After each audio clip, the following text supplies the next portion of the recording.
insane words. Now let's check in on Pride celebrations and watch an old dude in saggy Y fronts twerking for women and children.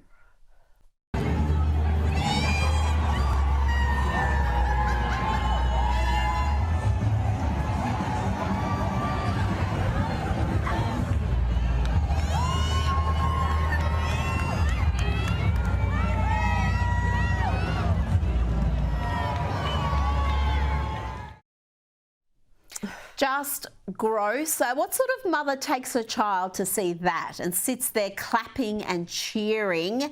And we have more Pride shenanigans for you. This time we've got nude dudes on bikes in Seattle who seem to have no qualms about exposing their genitalia in public in front of children.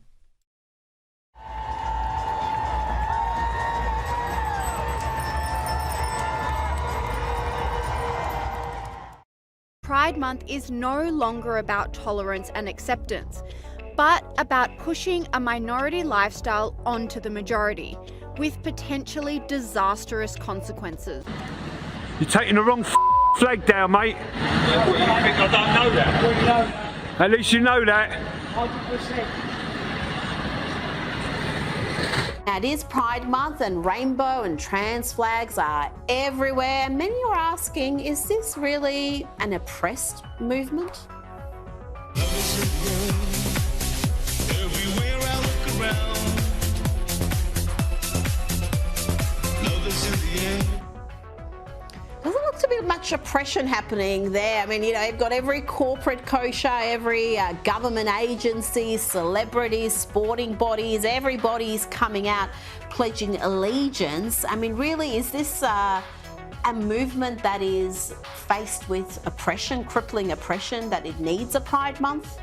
Wouldn't seem that way. And I think there's 2 months. There's Pride Month and then there's something else in October that comes there's with so many other days as well. I went through this like about a week or two ago because there's so many separate days. There's a day for pronouns. There's a day for, what's it called, Ida Hobbit, International Day Against Homophobia, Transphobia, Biphobia. There's just a bunch of days. But Pride is a month where we just see saturation coverage almost and of this issue. It's expanding, so it's not. I think what's happening is there's a conflation of acceptance and inclusion, which most people are good people, and I think, you know, regardless of sexual orientation or whatever else it may be, people don't, for the most part, are not prejudiced anymore. But it's being conflated with having it filter down into curriculum, onto stages that children are attending, you know, putting it out in the open. That's the issue, I think, where contention is. Now let's move along to this documentary by Matt Walsh, making waves again online a year after it was first released.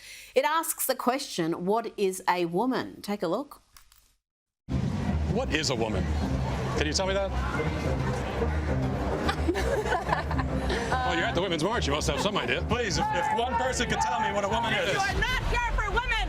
We ask you to leave. What is that? A woman is not anything in particular. There is not one particular thing. It could be many things to many people. Some women have penises, right? Some men have vaginas. I like scented candles, and I've watched Sex and the City. Yeah. How do I know if I'm a woman? That's a great question. You're not a scientist. You're not a gender studies major. No. How do you know that you're a man? I guess because I got a dick. Can a man become a woman? I'm not a woman, so I can't really answer that. Women only know what women are. Are you a cat? No. Can you tell me what a cat is? Do you want to tell us what a woman is? How old do you have to be to determine if you are male or female? That question seems to be at the center of this particular debate, but it's also a huge center of controversy that can draw lots and lots of attention, and that also seems to be part of this debate. Listen to this exchange between blogger and author Matt Walsh and one lawmaker from Nashville. You've testified as to a lot of your own research, so I'm curious for what purpose you do that and what background you have to qualify you to speak to that. Well, my background that qualifies me to speak to this is that I'm a human being with a brain and common sense, and I have a soul. And so therefore, I think it's a really bad idea to chemically castrate children. That is my experience.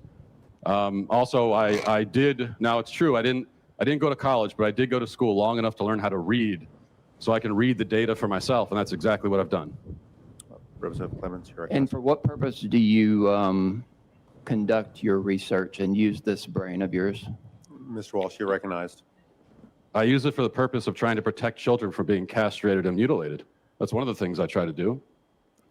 You don't use it to, Clements. thank you, Mr. Chairman. You don't use it to get clicks on your Let's state publication? Well, are you using it right now to try to get clicks with this interaction? On, No, I really like the Mr. idea Walsh.